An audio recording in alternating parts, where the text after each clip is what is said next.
다 같이 기도함으로써 성탄절 예배 하나님께 드리겠습니다.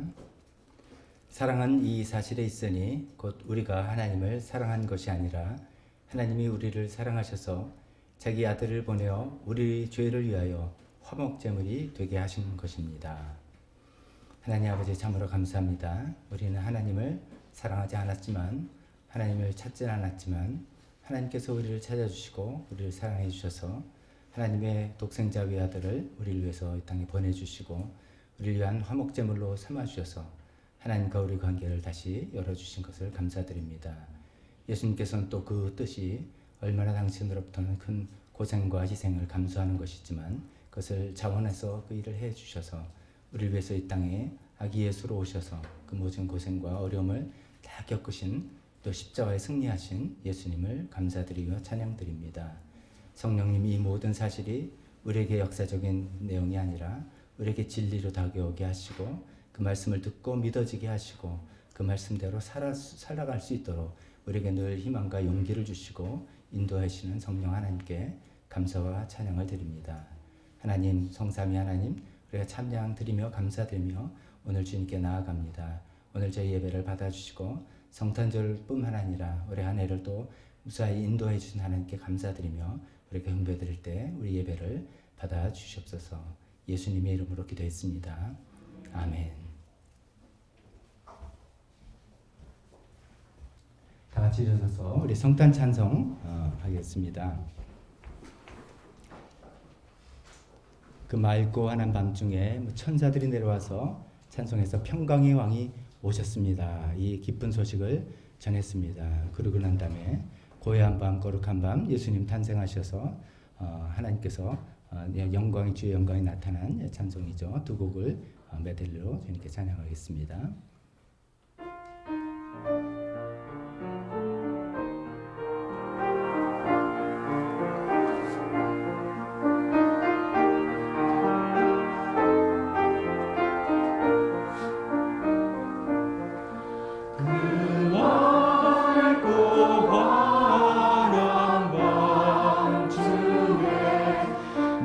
천사 내려와 그 손에 깃발을 들고서 다 찬송하기를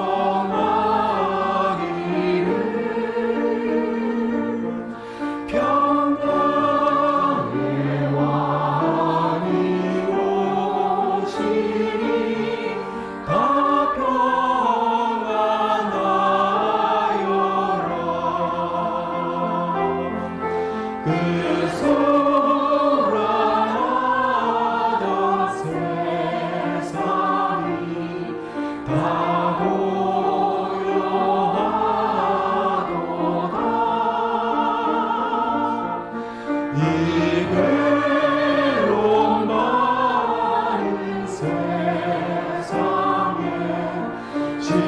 진지로 가는 자 그 항상 출령 넘느라 온몸이 고나나 이 죄와 세상 살 동안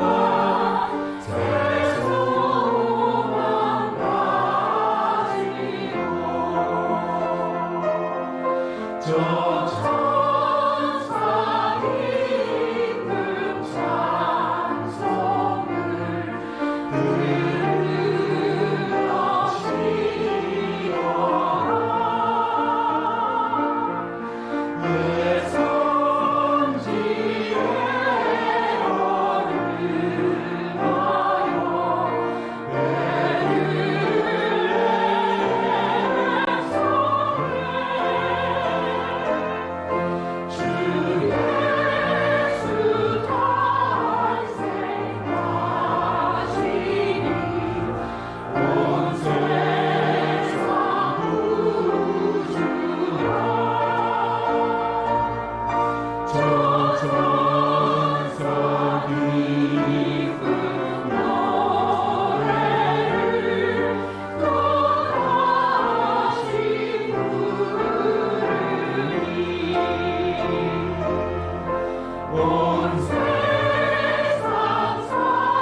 이어서 우리 성탄 구절 교동문으로 같이 읽겠습니다.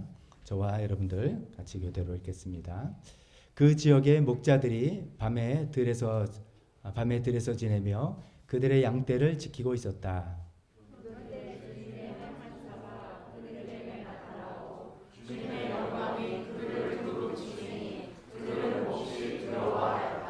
천사가 그들에게 말하였다. 두려워하지 말아라. 나는 온 백성에게 큰 기쁨이 될 소식을 너에게 전하여 준다.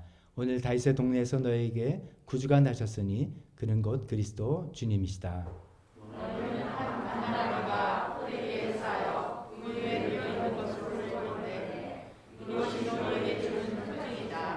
갑자기 그 천사와 더불어 많은 하늘 군대가 나타나서 하나님을 찬양하여 말하였다.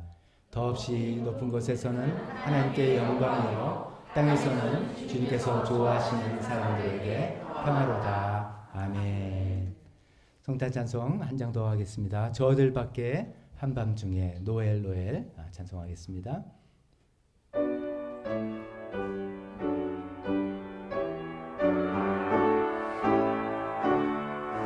저들 밖에 한밤중에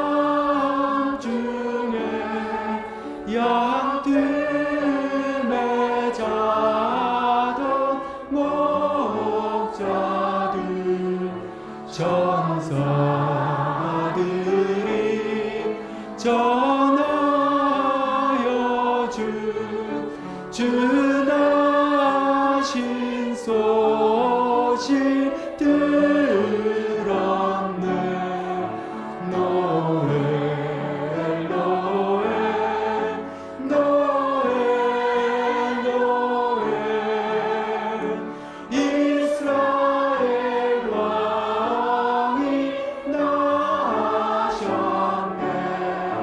저 동방에 박사들이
오늘은 성탄절 예배일 뿐만 아니라 또 2022년도 올해 마지막 주 예배가 되겠습니다.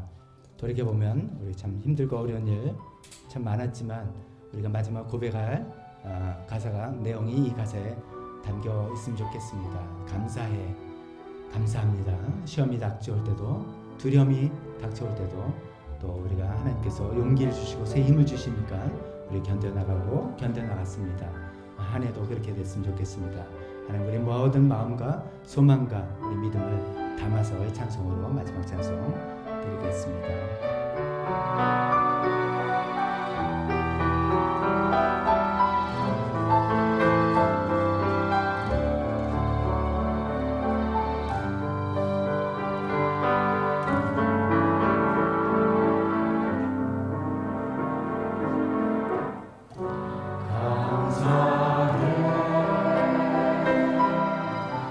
시험이 닥쳐올 때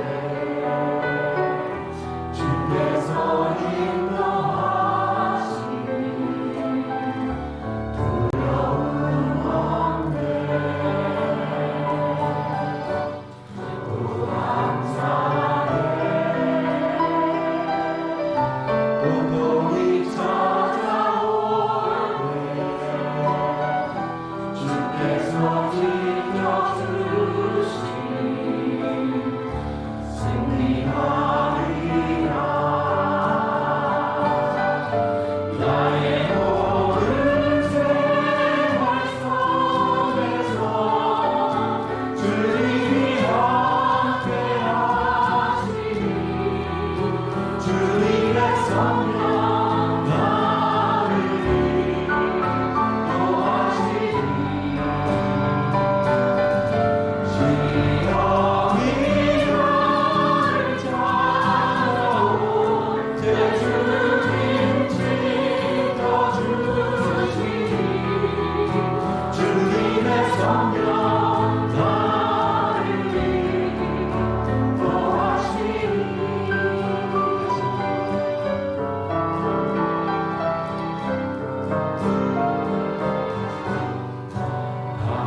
바랍니다.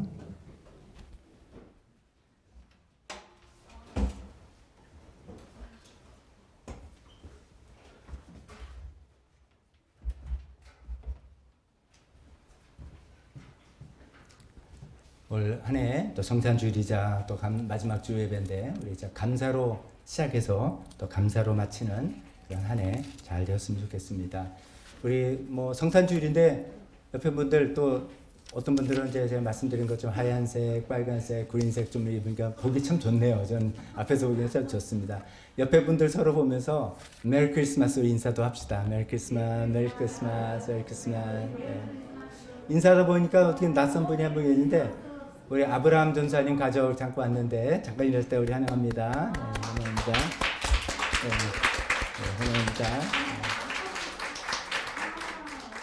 얼마 전에 그 세라 사모님 아버님 돌아가셔서 장례식 참석자 왔다가 우리 자녀들이랑 같이 정작 자슈와 또 펄린 이렇게 같이 왔습니다.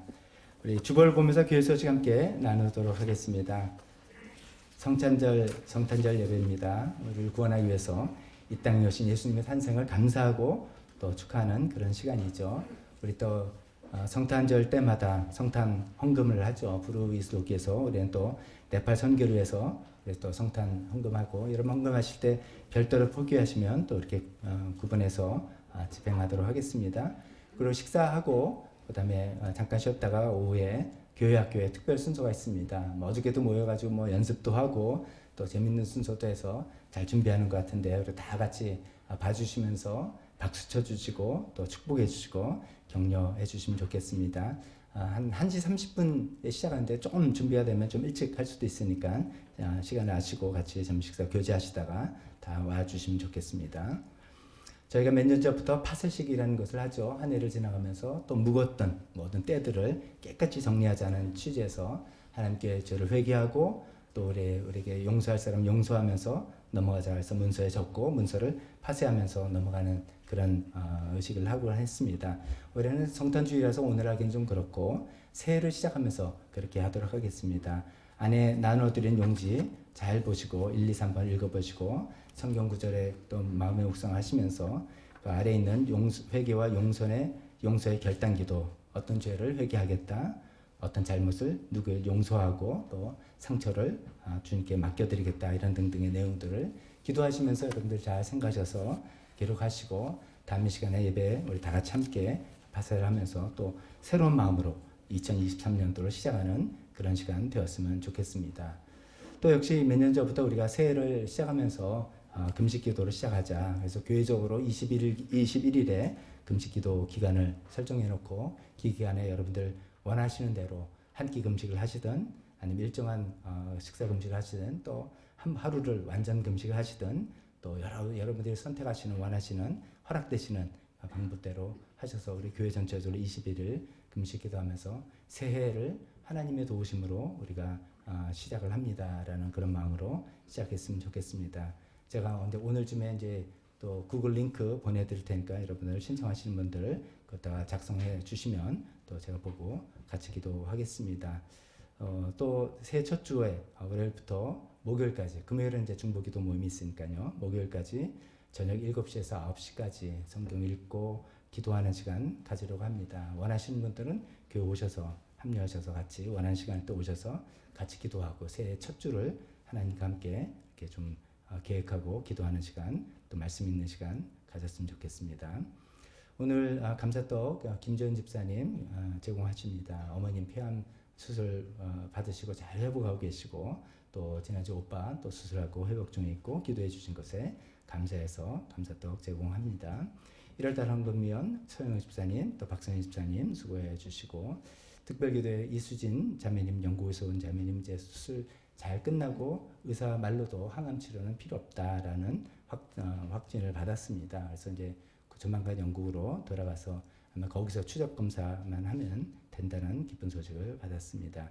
김재현 집사님의 오빠 김승현 형제님도 수술 후에 잘 회복할 수 있도록 기도해 주시고 대학 입시와 진로를 해서 한 명이 이제 이름 뺐죠. 신기훈이는 진로가 결정돼서 이제 우리가 여기 명단을 뺐습니다.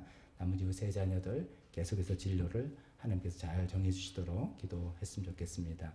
네팔 선교 오늘 아침에 이제 라지 목사님 또 메리 크리스마스라고 전화가 왔더라고요. 거기서도 그 네팔에서는 특히 성탄 모임을 굉장히 전도 목적으로 잘 활용하고 있습니다. 모여서 선물 교환하고 이런 시간 어저께도 모였다라는 이야기를 하고 있던데 계속해서 관심과 기도해 주시기 부탁드립니다. 네팔 또 나라와 북한을 위해서 우리 계속해서 관심과 기도를 가졌으면 좋겠습니다. 이 시간에 대표 기도와 헌금 시간으로 이어지겠습니다.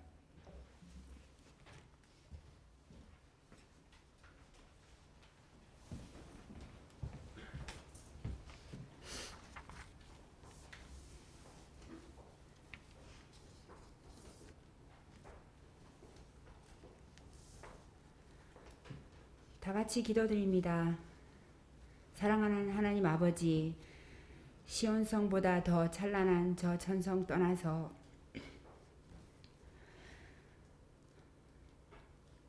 이 춥고 어둡고 죄악 가득한 세상에 우리 죄인들을 구원하시기 위하여 아기 예수님으로 탄생하신 예수님을 높이 찬양드리며 올려드립니다. 오늘도 예수님의 보혈의 능력이 없으면 전쟁과 병마와 죽음과 이별과 슬픔과 온갖 인생의 문제로 하루도 안식과 평안이 없음을 고백드리며 하루하루의 삶이 아버지의 은혜임을 고백하며 감사와 찬양을 올려드립니다. 저희 모두에게 함께 예배를 드릴 수 있는 자리로 불러주심에 감사를 드립니다. 지난주 하나님의 뜻을 아는 것에 대한 말씀을 통하여 하나님과 사랑하고 신뢰하고 순종하는 관계를 바로 가지고 있을 때 하나님의 관점으로 볼 수 있고 일할 수 있음을 배웠습니다. 너무나 많은 순간들을 내 마음, 내 관점, 내 생각을 벗어나지 못하고 그것을 하나님의 뜻이라고 착각하며 성령님을 슬프게 해드렸던 저희의 잘못을 이 시간 회개합니다. 부디 저희의 마음과 영이 깨어나고 맑아져서 아버지의 세미한 음성을 놓치지 않는 저희 모두가 되게 하옵소서. 우리 하나님 아버지를 알아가고 사랑하는 그 삶이 최우선인 삶이 되기를 다시 한번 결단합니다. 이수진 자매님 갑상선 수술 후 온전한 회복을 위해서 기도합니다. 김주현 집사님 오빠이신 김승현 형제님의 이하선 종양 제거 수술 후 온전히 회복되시어 하나님의 신실하심을 체험하시고 구원받는 가정되게 인도하여 주시옵기를 기도합니다. 대학 입시를 준비하고 있는 박시연, 윤성호, 이단우를 위해서 기도합니다. 선한 목자가 되신 여호와 하나님께서 이들에게 늘 새 힘을 주시고 최선의 길로 인도해 주실 것을 믿으며 미리 감사를 드립니다. 제이드리머, 조이랜드, 조이코너 자녀들을 축복합니다. 인도하시는 김진경 목사님과 전도사님, 선생님들의 수고를 기억하여 주시고 예수님의 마음으로 영혼들을 잘 인도하실 수 있도록 능력을 더하여 주시옵소서. 목장을 섬기시는 목자, 목녀, 목부님들을 위해서 기도합니다. 그분들의 수고를 기억하여 주시고 주님이 주시는 기쁨과 힘으로 사역을 잘 감당하실 수 있도록 인도하여 주시옵소서. 우리나라를 위해서 기도합니다. 대통령과 지도자들이 나라를 사랑하는 마음과 위하는 마음으로 부디 하나가 되고 단합이 되어서 국민들을 위해서 올바른 정치를 해나갈 수 있는 지혜와 명철을 더하여 주시옵기를 간절히 기도합니다. 하늘꿈 학교 사역을 위해서 기도합니다. 오직 하나님의 말씀에만 반응하는 공동체가 되게 하여 주시고 모든 선생님들과 함께 하셔서 성령 충만함으로 힘든 사역을 잘 감당하게 하여 주시옵소서. 네팔의 라지 목사님과 그 가정을 지켜보아여 주시옵소서. 시티 미션 교회가 열악한 환경 속에서도 계속해서 영혼 구원의 사역을 해나갈 수 있도록 힘을 더하여 주시옵소서. 우크라이나 전쟁이 속히 끝나서 매일 공포와 고통 속에서 시달리고 있는 수많은 사람들에게 속히 평화가 임하도록 인도하여 주시옵소서. 북한의 지하교회를 지켜보호하여 주시옵고 하루속히 주님의 복음이 마음껏 선포될 수 있는 나라가 되게 하여 주시옵소서. 오늘 말씀을 전하시는 박 목사님을 위해서 기도합니다. 성령님께서 함께 하셔서 오직 예수님의 말씀만 선포되게 하여 주시옵소서. 깨지고 상한 마음 위로받게 하시고 저희 모두를 만나주시고 만져주셔서 귀한 만나 주시는 귀한 시간 되기를 간구드리며 모든 말씀 예수님의 이름으로 기도합니다.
봉헌기도 드리겠습니다. 하나님 아버지, 오늘 저희가 주님께 물질을 드립니다. 이 모든 것들 하나님께서 우리에게 맡겨주시는 삶의 터전에서 땀 흘려 일한 그런 소득입니다. 이 물질을 하나님께 드리는 그 마음은 우리가 우리 삶의 주인이 하나님이라는 것을 고백하는 마음입니다. 이것을 받아 주시옵소서. 특히 오늘 성탄헌금으로 네팔을 위해서 네팔을 사랑하는 마음에 담겨있는 물질들 많이 있습니다.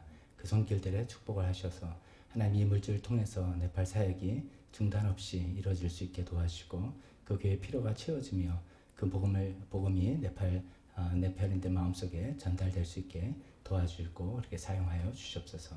예수님의 이름으로 기도했습니다. 아멘. 설교 시간입니다. 우리 다 같이 일어서서 설교 본문 주보 안에 있는 설교 본문 같이 읽도록 하겠습니다.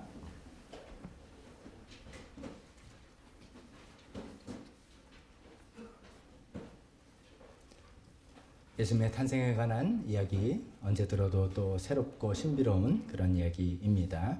같이 함께 읽도록 하겠습니다. 시작. 예수 그리스도의 태어나심은 이러하다. 그의 어머니 마리아가 요셉과 약혼하고 나서 같이 살기 전에 마리아가 성령으로 잉태한 사실이 드러났다. 마리아의 남편 요셉은 의로운 사람이라서 약혼자에게 부끄러움을 주지 않으려고 가만히 파혼하려 하였다. 요셉이 이렇게 생각하고 있는데 주님의 천사가 꿈에 그에게 나타나서 말하였다. 다윗의 자손 요셉아, 두려워하지 말고 마리아를 내 아내로 맞아들여라. 그 태중에 있는 아기는 성령으로 말미암은 것이다. 마리아가 아들을 낳을 것이니 너는 그 이름을 예수라고 하여라. 그가 자기 백성을 그들의 죄에서 구원하실 것이다.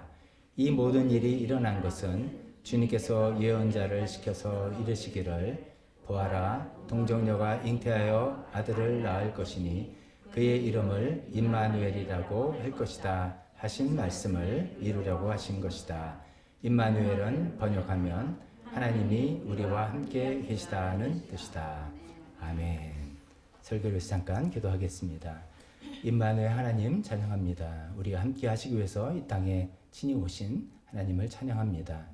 우리가 영원히 함께 하시는 하나님을 찬양합니다. 하나님, 이렇게 놀라우신 하나님을 우리가 더욱더 알며 더욱더 신뢰하고 의지하고 나아가는 저희가 되기를 원합니다. 오늘 말씀을 통해서 하나님이 어떤 분인지 더욱더 분명하게 알 수 있게 도와주시옵소서. 예수님의 이름으로 기도했습니다.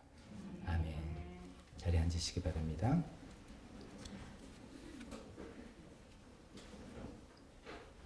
성경에 익숙하신 분들은 잘 아시겠지만 혹시 그렇지 않은 분들 위해서 잠깐만 말씀드리면 예수님의 탄생한 스토리가 이제 요셉이란 남자와 마리아란 여자분이 약혼을 한 상태죠.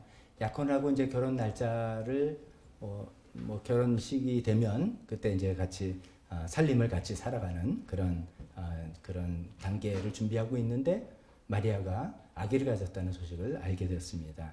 네, 요셉이란 사람은 참 이렇게 좀 신사 같은 그런 사람이라서 마리아에게 창피를 주거나 문제를 삼거나 하지 않고 조용히 이것을 파혼하려고 했던 것이죠. 그러면서 마음이 얼마나 고민이 되고 이게 좀 무슨 황당한 일인가 이런 생각을 하지 않았겠습니까? 그런 이제 번민의 시간, 고민의 시간을 하고 있을 때 천사가 요셉에게 나타나서 한 이야기입니다. 이 아기는 성령으로 잉태한 것이다. 굉장히 정말 신비로운 일이죠. 남자와 여자의 어떤 정상적인 그런 관계 아니라 성령님께서 어떤 역사하셔서 아기를 갖게 된 것이니까 너는 그 여자를 의심하거나 두려워하거나 하지 말고 이 아기를 낳아라, 받아들이라는 이야기죠. 그러면서 아기 이름까지 알려주셨습니다. 이 아기 이름은 예수라고 하라라고 알려주셨습니다. 그래서 우리가 이제 예수님 이렇게 표현하는데 사실 그 예수라는 이름은 당시에는 좀 비교적 흔한 이름입니다. 그냥 뜻 자체는 구원자, 구원하다, 하나님이 구원하시다. 구약 시대 여호수아하고 동일한 의미입니다. 근데 이제 예수라는 이름을 가르쳐 주면서 거기서 담긴 더 깊은 뜻을 천사는 분명히 얘기해 줬습니다. 그 무조건 예수가 그 구원자가 아니라 자기 백성을 그들의 죄에서 구원할 것이다. 누구를 어디에서 구원한다는 것을 분명히 명시하면서 예수님의 이름의 의미를 가르쳐 주셨습니다. 그러니까 천사가 그렇게 하고 난 다음에 그 이야기를 이 마태가 기록하면서 이런 일은 오래전에 이사야 선지자를 통해서 700년 전에 이사야 선지자를 통해서 약속하신 예언하신 그 말씀이 이루어진 사건이다라고 기록을 하고 있는 것입니다. 이사야서는 이제 이사야 7장 14절에 기록되어 있는데 이렇게 되어 있습니다. 보십시오, 천사가 잉태하여 아들을 낳을 것이며 그가 그의 이름을 임마누엘이라고 할 것이다. 그 당시 이제 이사야가 이런 이야기했을 때는 유다 왕국이 적국으로부터 공격을 받아서 굉장히 풍전등화, 굉장히 어려운 그런 상태에 있었습니다. 하나님께서 우리나라를 지켜주실 건지 이런 것 굉장히 불안해하며 떨고 있을 때 하나님께서 선지자 이사야를 보내주셔서 간단하게 말씀드려서 지켜줄 거다라는 이야기하면서 그 징조 비슷하게 한 여인이 아들을 낳을 건데 그 이름을 임마누엘이라 할 거다. 임마누엘 뜻이 뭐냐? 하나님이 우리와 함께 계신다는 거 아니냐? 그러니까 지켜줄 거다라는 징조의 의미로서 이 아들을 임마누엘이라는 이야기를 해 주신 것이죠. 그러면 잠깐 이제 그 더 이야기 나가기 전에 질문은 어디는 이름을 예수라 하라 그러고 어디는 임마누엘이라 하라 했는데 이건 뭐냐 이런 생각이 들 텐데 우리는 보통 예수님이라고 하죠. 이름을 예수님이라 하고 임마누엘은 역할이라고 보시면 되겠습니다.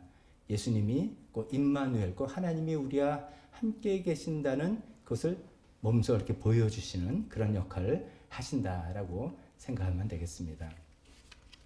이 임마누엘, 우리와 함께 계시는 하나님이라는 성탄 이야기를 생각해 볼 때 우리가 일반적으로 예수님께서는 우리 죄를 구원하러 오셨다라고 하는 너무나 틀리지 않는 너무나 맞는 그런 이야기지만 그것보다 어쩌면 더 넓게 포괄적으로 생각할 때 예수님께서는 하나님께서 우리와 함께 계신다는 것을 몸소 보여주시러 오셨다 이렇게 생각해도 좋을 것 같습니다.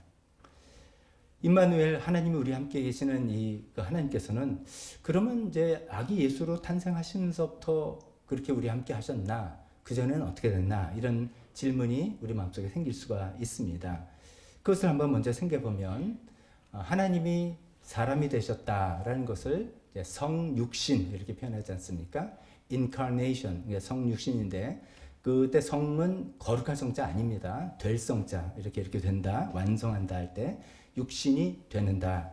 그런데 성육신 이전에 하나님에 대해서 우리 잠깐 생각해 보죠.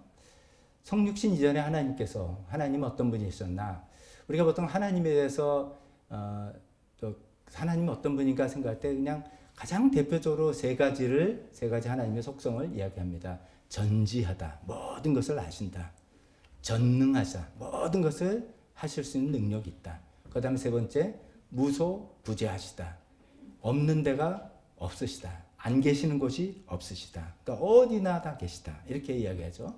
전지, 전능, 무소부재 이렇게 하시는 그 하나님이죠. 그 세 번째 무소부재하신 하나님이란 것을 생각해 보면 안 계시는 곳이 없으니까 온 우주 어디 있으니까 따라서 인간 세상 없는 것이 없고 모든 것에 하나님께서 계시기 때문에 그런 의미에서 하나님은 이미 우리와 함께 하신 하나님이다라고 우리가 이야기할 수 있는 거죠. 그래서 성경의 구약시대 성도들도 그런 것들을 많이 느낀 것이죠. 대표적으로 이제 다윗이 시편 139편을 기록하면서 이런 얘기를 하죠. 내가 주의 영을 피해서 어디로 가며 주의 얼굴을 피해서 어디로 도망치겠습니까? 이게 뭐 이제 도망한다니까 뭐 이렇게 좀 약간 부정적인 개념이지만 포인트는 하나님은 어디 가도 하나님은 계신다 이런 얘기죠. 그래서 계속해서 내가 저 동력 너머로 날아가거나 바닷끝 서쪽으로 가서 거기에 머물지라도 하나님은 거기 계십니다. 하나님은 어디나 계시고 그래서 하나님은 어디서나 우리 함께 계십니다라는 것을 고백하는 그런 구약 성도들의 고백들이 많이 있음을 우리가 알고 우리도 이렇게 함께 동의를 하는 것이죠. 이처럼 무소부재하신 어디나 계신 하나님, 인간들과 늘 함께 계셨던 그 하나님이 구약 성경을 보면 가끔은 인간들이 그것을 하나님은 어디나 계신다는 것을 볼 수 있도록 느낄 수 있도록 잠깐 나타나신 인간의 눈에 인간이 경험할 수 있는 사건으로 나타나신 일들이 있습니다. 이제 구약 성경에 그런 신비로운 일들이 있는데 구약 성도들은 그걸 보고 천사다라고 이렇게 표현도 했습니다. 근데 이제 가만 보면 뭐 천사 가브리엘이나 뭐 어떤 일반 천사와는 조금 다른 존재인 경우들이 제법 있는 것을 우리가 발견하게 됩니다. 그 대표적인 예가 요즘 이제 수요 예배 때 다니엘서를 우리 살펴보고 있는데 다니엘서 10장에 나오는 그런 내용입니다.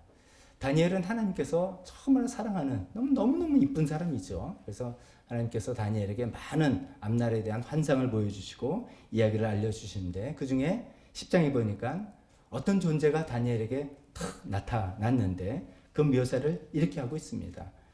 한 사람이 모시옷을 입고 모시옷이 요즘 같은 추운 겨울에는 별로 이렇게 좋게 안 느껴지죠. 근데 이 뜻은 아주 고급 재질의 옷이다 이런 뜻입니다. 우바스의 금으로 만든 띠를 차고 몸은 녹주석처럼 빛나고 반짝반짝 빛나고 얼굴은 번갯불같이 환하고 눈은 횃불같이 이글거리고 팔과 발은 빛나는 노새처럼 번쩍거리고 목소리는 큰 무리가 지르는 소리 같은 그런 어떤 존재를 다니엘이 보게 됐습니다. 이 존재는 그 전에 자기에게 환상을 보여주고 꿈을 해석해주는 그런 천사와는 차원이 다른 어떤 존재였던 것이죠. 그래서 다니엘이 그 존재를 보고 그분을 보고 완전히 죽은 얼굴처럼 자기는 힘이 빠지고 얼굴이 죽은 것처럼 변해서 힘을 쓸 수가 없었다. 이런 이야기를 하고 있습니다. 이분이 바로 성자 하나님께서 우리가 예수님이라고 하는 성자 하나님께서 인간의 역사 가운데 늘 우리와 무소부재하시는 분으로 함께 계셨었지만 인간의 경험 세계로 잠깐 들어와셔서 인간들이 경험하게 된 그런 분이라고 말씀드립니다. 이 다니엘서 이 내용을 보면서 생각해 보면 이 하나님께서 늘 우리 함께 있었지만 사실 우리가 인간의 몸으로 인간의 경험 세계로 들어왔을 때 그 모습은 너무너무나 영광스러운 모습이고 너무너무나 휘황찬란한 모습이라서 다니엘과 같은 영성의 소유자 다니엘은 이때 나이가 80이 넘었을 거라고도 짐작하는데 그런 믿음의 수많은 단련을 가졌고 정말 영성이 깊은 세상에 경험이 많고 연륜이 쌓인 그런 사람임에도 불구하고 그 영광의 주님의 모습을 보고 완전히 혼절하고 힘이 빠져서 죽은 것 같이 되었다라고 하는 것이죠. 그렇게 놀라운 영광의 하나님이다라는 이야기를 말씀을 드리고 싶습니다. 예수님께서 성육신 하시 전에 하나님의 원래 모습은 이렇게 영광의 모습이 영광의 하나님이다라는 이야기를 말씀을 먼저 드리고 두 번째 성육신을 통해서 그 영광의 하나님께서 실제로 우리와 함께 하시길 위해서 오셨다는 내용을 생각해 보려고 합니다. 임마누엘 뜻이 하나님이 우리와 함께 하신다, 함께 계신다라는 뜻이라고 거듭 말씀드리잖아요. 함께, 누가 나와 함께 있다. 영어로 with 이런 뜻이잖아요. 이 뜻의 이 단어가 갖고 있는 뭐 느낌이랄까, 색깔 이런 게 어떻습니까? 느낌은 좀 좋지 않습니까? 따뜻하고 푸근하고 누군가 나와 함께 있다 그런 것이죠. 특히나 우리가 좋아하는 사람, 사랑하는 사람과 함께 있다면 뭐 사실 뭘 해도 상관없다. 되게 이제 어린 자녀들을 키우는 부모님 입장에서는 뭐 크리스마스 오고 연말연시 되면 애들이 뭘 해줘야 되는데 뭘 해주지 뭘 할까 고민도 하고 또 데이트를 하는 분들 또 뭐 부부간에도 뭔가 뭘 해서 시간을 같이 보낼까 어디를 갈까 이런 생각도 많이 하고 뭐 핫플레이스 찾고 맛있는 맛집도 찾고 이렇게 하겠지만 또 그래서 좋은 데 가면 진짜 좋죠. 근데 우리가 다 경험한 게 그렇지 않습니까? 사실 내가 좋아하는 사람과 내가 사랑하는 사람과 있으면 뭘 해도 상관이 없다. 그런 거죠. 사실 그 같이 있는 사람이랑 있는 시간이 즐거운 것이지 그 자체가 그 어떤 이벤트 자체가 더 큰 기쁨보다는 같이 있는 사람과 시간 그 자체가 너무 좋다. 그래서 정말 같이 있는 것이 얼마나 힘이 되고 기분 좋고 푸근하게 만들고 그렇다는 거 우리가 잘 알지 않습니까? 근데 이제 반대로 한번 생각해 보는 거죠. 사이가 나쁜 사람과 같이 있는다. 나랑 싸운 사람이랑 같이 있어야 된다. 나랑 원수 관계랑 같이 있어야 된다. 세상에 제일 싫은 게 그런 거 아니겠습니까? 어떻게 이제 예를 들어서 뭐 단체 여행을 가는데 저 사람이랑 내가 참 아우 저 사람 꼴보기 싫어 하는데 하필은 그 사람이 내 파트너가 돼가지고서 방을 같이 쓰는 뭐 9박 10일짜리 여행을 간다. 정말 그 여행은 망친 거죠. 뭐 그런 것 등등.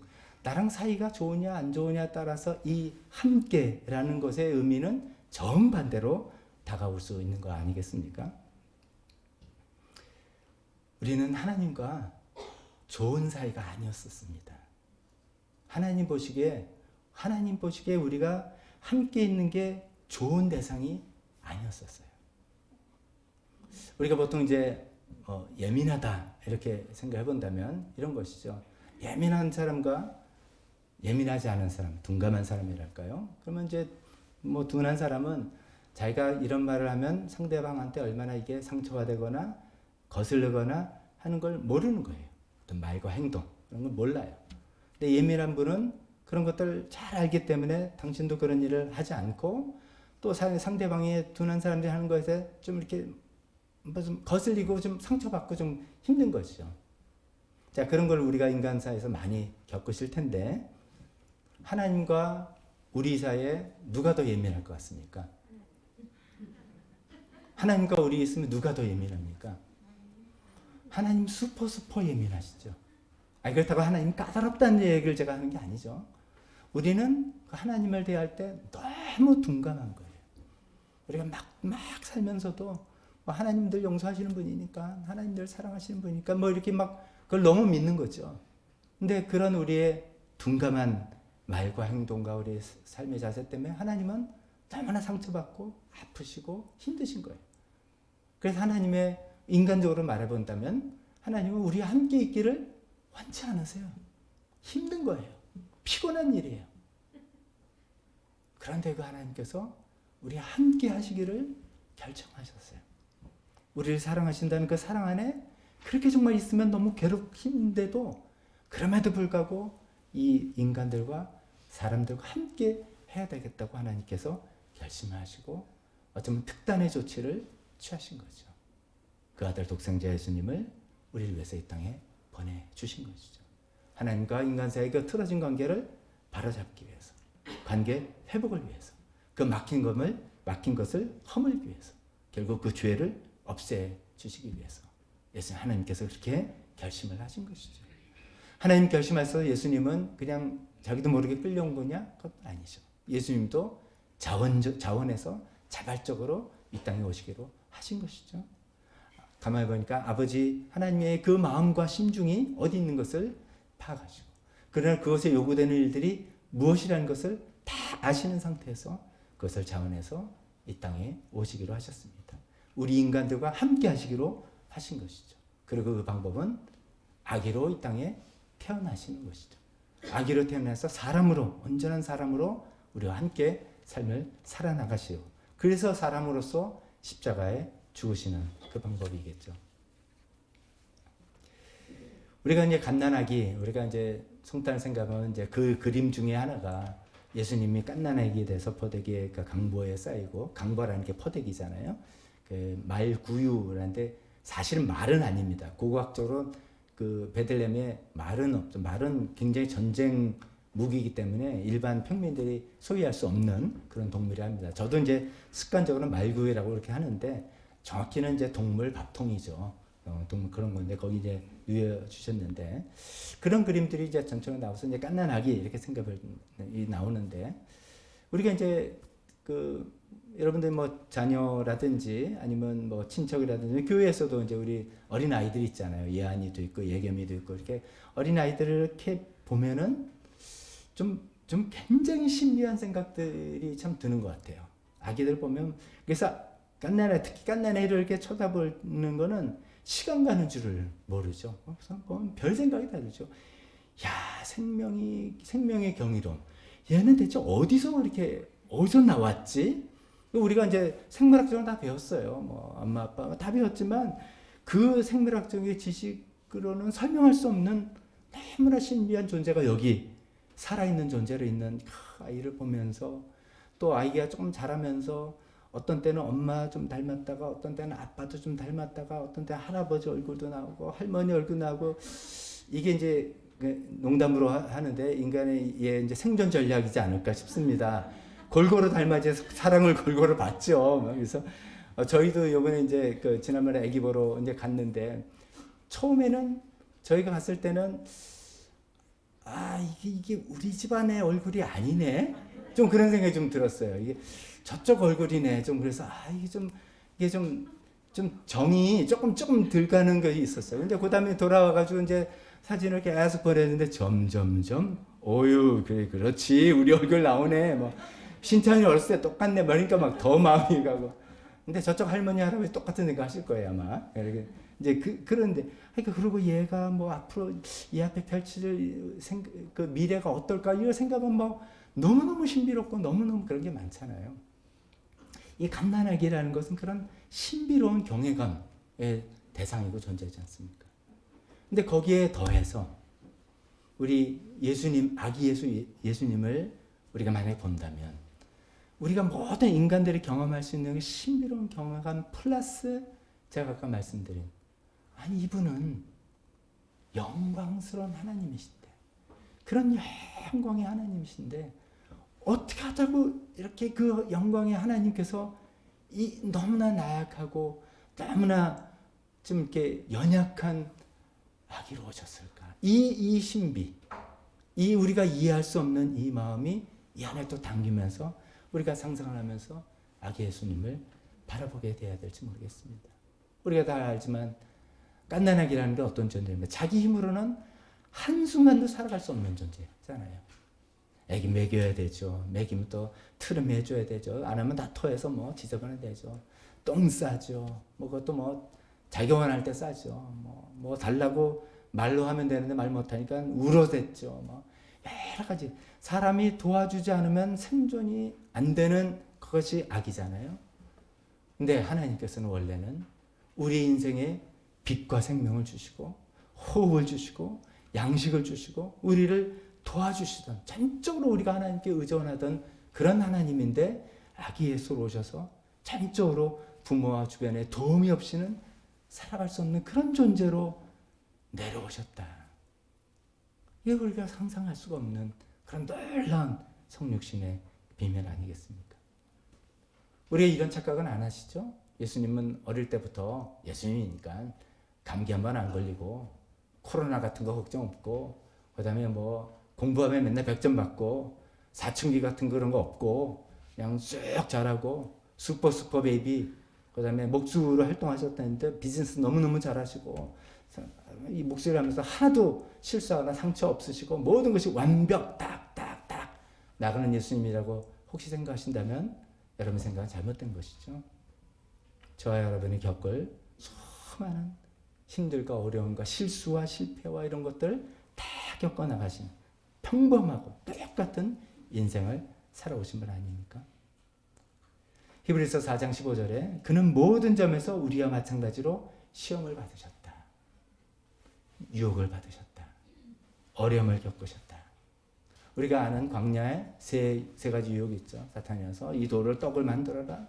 뛰어내려라. 그다음에 뭐 여러 가지 이야기들이 우리가 생각한 예수님께서 그걸 여호와께서 가라사대 하고서 말씀으로 그걸 다 물리쳤다고 이렇게 알고 있는데 그렇다고 해서 그것이 예수님 마음에 하나도 털끝만큼도 아무 상관이 없었다라고 생각하는 건 또 역시 예수님께서 인간으로 오셨다는 것을 간과하는 그런 얘기입니다. 그 마음이 들어오신 거죠. 그럼에도 불구하고 하나님 말씀을 그것을 이겨내고 하셨던 것이죠. 그래서 히브리서 4장은 끝에 이렇게 나오죠. 모든 시험을 받으셨지만 죄는 없으십니다. 라고 한 것이지, 시험과 유혹과 어려움과 그런 모든 것들을 다 겪으셨던, 저와 여러분이 겪을 똑같은 것들을 다 겪어나간 그런 분 아니십니까? 그 당시는 뭐 지금 제 2022년 대한민국, 어떻게 보면 세계에서 지금은 그래도 꽤 잘 사는 나라가 우리가 되었죠. 그래서 뭐 참 먹고 살만하다 이렇게 생각하지만, 우리의 겪어나가는 현실을 또 생각해보면 여러 가지 복잡하고 힘든 그런 현실들이 있습니다. 경제적으로, 자녀 교육서, 앞으로는 어떻게 될 것이며, 나의 직장은 어떻게 될 것이며, 뭐 여러 가지 근심과 걱정을 가득 차 있는 이런 세상을 살아가고 있습니다. 하지만 예수님께서 태어나시고 자라시고 성장하셨던 2000년 전 로마의 식민지로서의 유대 땅, 그리고 높은 귀족도 아니고 평범한 가정 이하죠. 아기를 낳는데 번듯한 데서 낳지도 못하고 남의 동물 축사해서 아기를 받아서 동물 밥통에다 올려놓은, 세상에 이런 부모가 어디 있겠습니까? 자기 처다들을 그렇게 하는 부모가 어디 있겠습니까? 뭘 써서라도, 만약에 요즘 같은 세상에 그랬다면 남편은 이제 부인한테 평생 욕을 얻어먹을 그런 일, 그렇지 않는다는 거죠. 그런데도 그럴 수밖에 없었던 그런 여유가 없는 그런 형편에서 태어나시고 자라면서 예수님은 이 땅에 오신 그런 것이죠. 시간과 공간을 창조하셔서 시간과 공간을 사실은 초월하신 그분인데, 인간의 역사라는 시간 안에 들어오셨고, 유대 땅 베들레헴 요셉과 마리아라는 가정의 공간 안에 들어오셔서 자기 자신을 제한시키시고 스스로 속박하셨던 그 예수님, 그렇게 그런 모습으로 우리와 함께 하러 오신 예수님 아니십니까? 우리가 여기서 생각해볼까? 왜 대체 왜 그러셨을까? 왜 꼭 그렇게까지 하셨을까? 이것을 생각해 보도록 하겠습니다. 여러 가지 이유 있지만 간단하게 두 개만 생각해 보겠습니다. 첫 번째는 우리를 진심으로 위로하기 위해서다라고 말씀을 드립니다. 우리를 위로하기 위해서 그렇게 인간의 몸으로 입고 오셨다. 대림절이 되면 이제 대림절 첫째 주에 주로 이제 찬송을 선곡하는 것이 찬송가 105장입니다. 오랫동안 기다리던 주님 강림하셔서, 이 찬송입니다. 근데 그 2절 가사가 저는 항상 부를 때마다 제 마음을 찡하게 합니다. 2절 가사가 이렇게 되어 있습니다. 죄로 상한 우리 마음 은혜로서 고치고. 죄로 상한 우리 마음. 죄를 졌는데 무슨 할 말이 많냐 이렇게 하지만, 인간 세상에 죄로 들어와서 우리 마음이, 또 우리 주변이 얼마나 많이 서로 찢어지고 곧 공격을 하고 아프게 하고 해서 죄로 상한 이 세상, 죄로 물들어 있는 이 세상에 사는 그 자체만도 죄로 상해버리는 그 세상, 거기서 살면서 우리가 얻게 된 죄로 상한 그 마음을 가득 차고 있는데, 그것을 은혜로 고치기 위해서 예수님께서 오셨다. 이런 내용을 품고 있는 그 가사지 않습니까? 그런 마음으로 예수님께서 오시고, 그래서 인간의 몸을 입고 우리와 함께 하시러 오셨다라고 말씀을 드리는 거죠. 우리가 잘 알지만 우리가 누가 어떤 사람이 아주 힘든 일을 당하고 있을 때, 힘든 일을 만났을 때 가장 하지 말아야 될 일은 뭔가를 막 하는 거다. 이런 말 들어보셨죠? 어떤 사람이 정말 힘든 일을 지금 겪고 있는데, 당했는데, 그 사람을 도와주려는 좋은 뜻이에요. 좋은 뜻으로서 막 뭐라도 위로의 말을 하고 격려를 하고 어쩌면 충고를 하고, 정신 차려야지, 그러면 안 되지, 이런 말을 하고 하는 말이 도움이 안 된다는 거죠. 또 여기서 뭘 해줄까, 커피 줄까, 뭐 해줄까 하는 어떤 행동도 어떤 때는 도움이 안 된다는 거죠. 정말 힘든 일을 당했을 때 우리가 해줄 수 있는 가장 좋은 거는 그냥 함께 있어주는 거. 그냥 함께 있어주는 거. 말하지 않아도, 뭘 해주지 않아도 함께 있어줄 때 정말 어쩌면 그 사람의 마음이, 누군가가 나와 함께 있다는 그 사실 자체가 큰 힘이 되고 위로가 되고, 그래서 뭔가 또 생각을 할 수 있는 그런 여유를 갖게 되는 그 함께함의 그 파워, 그런 것들을 우리가 잘 알지 않습니까?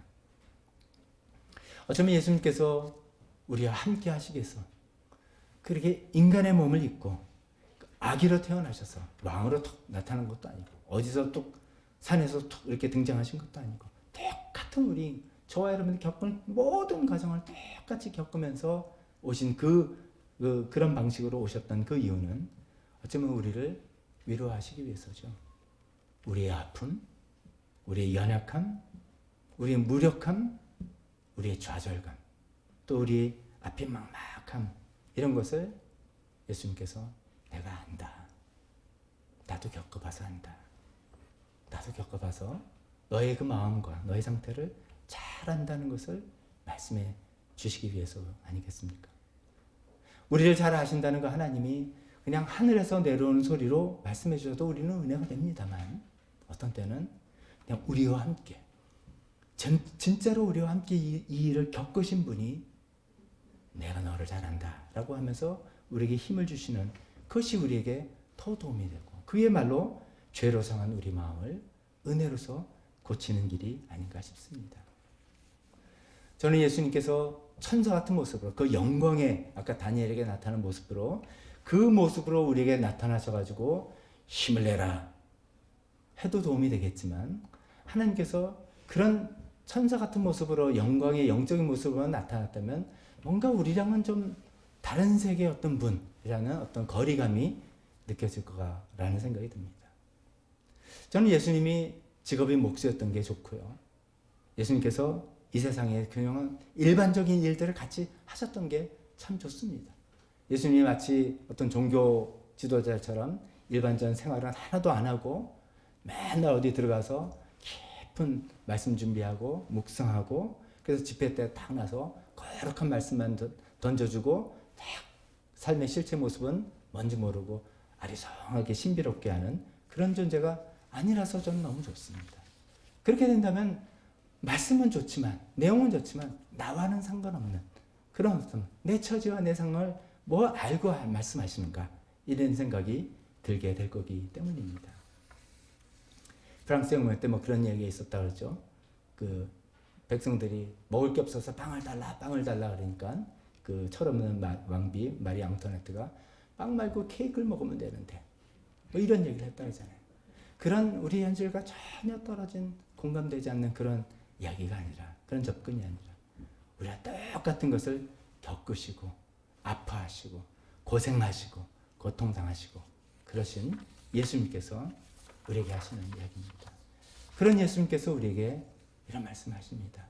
수고하고 무거운 짐진 자들아 다 내게로 오라. 예수님께서 우리가 얼마나 수고하고 얼마나 무거운 짐을 지고 이 땅을 살아간다는 것을 몸소 겪어서 다 아시기 때문에 이 이야기를 하십니다. 그러나 그 예수님께서는 그 짐을 다 내게 주고 너는 이제 편하게 살라 라는 말씀이 아니라 나와 함께 멍에를 매자라고 이야기하십니다. 예수님 나도 멍에를 메고 지고 가는 게 있다. 근데 너 나와 같이 쌍으로 같이 멍에 메고 우리 같이 가보자. 그러면 된다 라고 이야기를 하고 계십니다. 그런 예수님께서 우리에게 그런 실제적인 위로를 주시기 위해서 힘을 주시기 위해서 인간의 몸으로 아기로 오셔서 우리 함께 하시는 그런 주님이십니다. 두 번째는 예수님께서 그렇게 또 하신 이유는 더 중요한 게 이것이죠. 우리가 그냥 같이 함께 있으면 위로는 되지만 결국은 해결을 해야 됩니다. 결국은 해결이 되죠. 그 해결책을 주시기 위해서 그런 것이죠. 예수님께서 인간으로 오신 아기로 오시고 인간으로 오신 뭐 여러 가지 수사를 다 빼고 중간 과정 다 빼고 왜 그러셨냐 한마디로 딱 말씀드리면 죽으실 수 있게 하기 위해서 오신 거죠. 우리의 죄의 짐을 죄의 대가를 치를 수 있는 몸을 입기 위해서 오신 것이죠.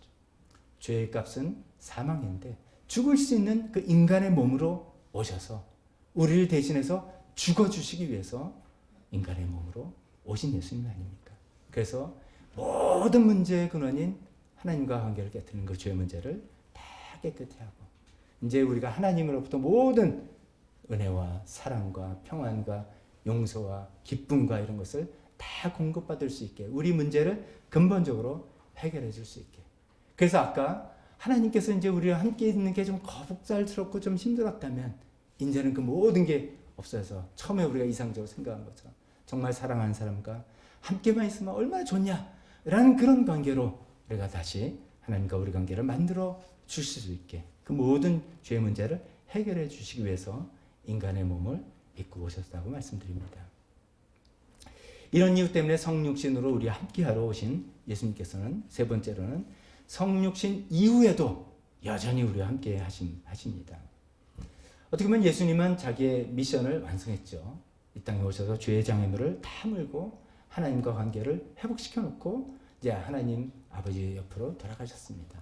돌아가시고 난 다음에 이제 우리 보러 알아서 잘 살아라 그렇게 하시는 게 아니라 하나님 아버지께 요청해서 성령님을 보내주시겠다 하셨죠. 성령님을 보내주셔서 이제 우리와 영원히 모든 사람과 동시에 함께 있을 수 있게 해주시겠다라고 약속하신 대로 해주신 거 아니겠습니까? 우리가 한편으로 생각하면은 뭔가 육신적으로 같이 있는 것을 좋아합니다. 우리는 몸을 갖고 있는 존재라서 몸으로 부대끼는 걸 좋아하죠. 그래서 예수님이랑 내가 그때 성경시대에 베드로나 요한처럼 같이 있었으면 참 좋았겠다 이런 생각을 우리 많이 합니다. 실제로 더 그 당시엔 좋았을 것입니다. 그러나 예수님께서 뭐라고 얘기했습니까? 내가 떠나는 것이 너희에게 제자들뿐만 아니라 우리 모두에게 더 유익하다라고 얘기하셨죠. 그 이유는 예수님이 육신에 있을 때는 시간과 공간에 제한되어 있지만 속박되어 있지만 영으로 계실 때는 그런 것에 제한이 없으셔서 이제 모든 사람에게 동시에 언제나 어느 곳에나 함께 있을 수 있는 그런 예수님인데 이제 우리 안에 들어오셔서 정말 우리와 개인적으로 관계를 맺으면서 우리 함께 하셔서 우리에게 힘과 용기를 주시고 위로를 주시고 지혜를 주실 수 있는 그런 하나님이 되시지 않았습니까? 그래서 우리가 예수님 영접할 때 이 성령님이 우리 안에 들어오셔서 이제는 우리와 늘 함께 하시는 그런 하나님으로서 임마누엘 하나님 우리 모시고 살 수 있는 우리가 된 것이죠. 마지막으로 이제 우리 삶을 다시 돌아가 봅니다. 하나님과 함께하는 우리입니다. 이렇게 우리와 함께 하시기 위해서 오신 예수님이라면 이제 우리가 하나님과 함께하는 우리가 되어야 되겠다는 것이죠. 우리가 이제 2022년 12월 이제 마지막 주이잖아요. 돌이켜 보면 2020년 3월이었던 것 같네요. 본격적으로 코로나 팬데믹이 선언되고 그 다음부터 우리의 삶은 우리가 정말 나중에 뭐 10년, 20년, 30년 뒤를 돌아볼 때 야, 그때 그런 일도 있었어 라고 우리가 다 회고할 만한 그런 지난 2년 반을 지냈습니다. 정말 어떻게 지냈는지 모르죠. 정말 온 인류가 한 번도 겪어보지 못했던 옛날에 뭐 패스트 때문에 유럽이 어땠다 역사로만 알던 그 시기를 우리가 다 같이 지냈습니다. 그 어려웠던 시기를 다 이제 지나고 이제는 다 모든 것이 정상으로 돌아가고 잘 될 것이다 라고 생각했던 우리의 기대와는 달리 또 우리는 고물가, 고금리, 경기 침체 이런 이야기를 들으면서 불안한 시기를 살아나고 있습니다. 한때는 가만히 있으면 그냥 너 아무것도 하지 않으면 너 벼락거지 되는 거야. 뭐라도 해야 돼 라고 해서 뭐 연끌을 해서 뭘 해서 했더니 지금은 금리 오르고 부동산 가격은 떨어지고 얼마 전에 그 뉴스 기사가 제목이 헤드라인이 이렇게 됐더라고요. 연끌한 집값은 뚝뚝 대출 이자는 쑥쑥 이런 것들이 이 시대를 반영하는 것 같습니다. 이제 우리가 다음 주부터 맞이할 2023년도는 또 뭐 어떤 복병이 기다리고 있을지 우리는 한 치 앞을 내다볼 수 없는 그런 시기를 우리가 또 살고 있는 것 같습니다. 그러나 우리가 걱정할 것이 없는 게 하나님이 우리와 함께 계시기 때문입니다. 하나님이 우리와 함께 계십니다. 다니엘에게 나타났던 그 영광의 하나님, 그 영광의 하나님께서 아기 예수로 오시고 인간을 몸으셔서 우리를 위로하시고 우리에게 힘을 주시고 우리에게 능력을 주시고 우리 죄 문제를 해결해 주시기 위해서 예수님으로 인간을 몸 오시고 이제는 성령님으로서 우리와 함께 계십니다. 우리는 시대를 앞을 볼 수 없고 앞에 오는 시를 우리 힘으로 감당할 능력과 힘이 안 되지만 우리 함께 계시는 그 하나님께서 우리 함께 계시기로 결심하고 하나님의 모든 속성과 이런 것을 다 동원해서 그 시대를 예수님 통해서 나타내 보여주신 것처럼 우리와 늘 함께 하신다는 것을 약속하시고 실제로 보여주신 그 하나님께서 이제 저와 여러분과도 늘 함께 하실 것입니다. 이사야서 말씀에는 외적이 쳐들어와서 나라가 어떻게 될지 모르는, 망할지 모르는 그 어려운 시기에 임마누엘이라는 이야기를 하셨습니다. 예수님 당대는 강대국 로마의 식민지로 살아가는 열악한 백성들에게 임마누엘, 하나님이 함께 하신다라고 약속해 주시고 소망을 주셨습니다. 우리에게도 임마누엘 하나님, 우리 함께 계십니다. 우리 안에 계시고 우리 옆에 계시고 우리 모두와 함께 계시는 그 하나님을 믿고 의지하고 하나님과 힘과 지혜와 능력을 얻어나가는 우리 모두가 되시기를 주님의 이름으로 축원합니다. 반주해 주실 때 우리 잠깐 기도하겠습니다. 기도하시면서 하나님, 내가 지금 하나님의 도움이 절실히 필요합니다. 하나님의 위로가 필요합니다. 하나님의 치유의 손길이 필요합니다. 하나님의 지혜, 조언이 필요합니다. 하나님의 능력이 필요합니다. 하나님 임마누엘, 내 안에 계신 하나님, 우리와 함께 하신 하나님, 주님 수고하고 무거운 짐을 다 들고 나오라고 하신 하나님께 내가 나가서 주님 의지하오니 저를 도와주시옵소서. 우리 기도하는 시간 잠깐 갖도록 하겠습니다.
일어서서 헌신 찬송 부르시겠습니다.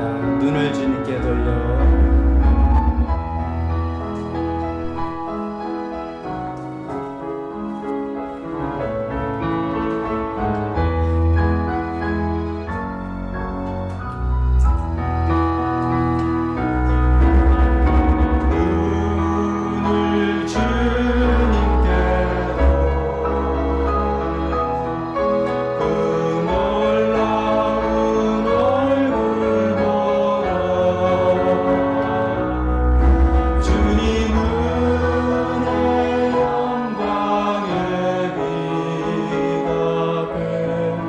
세상 근심 한 번 더 하겠습니다.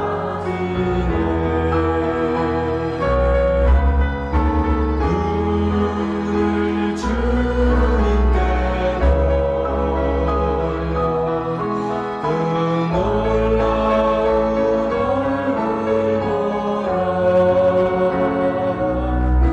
주님의 영광에 세상 근심은 사라지네.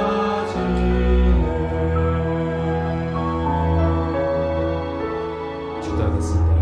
지금은 우리 주 예수 그리스도의 은혜와 하나님 아버지의 사랑하심과 성령님의 교통하심이 하나님께서 우리와 함께 하신다는 이 놀라운 사실, 이 복된 사실을 믿고 그 하나님을 믿고 의지하고 살겠다고 결단하는 여기 있는 모든 분들 머리 위에 지금부터 영원토록 함께 있을지어다.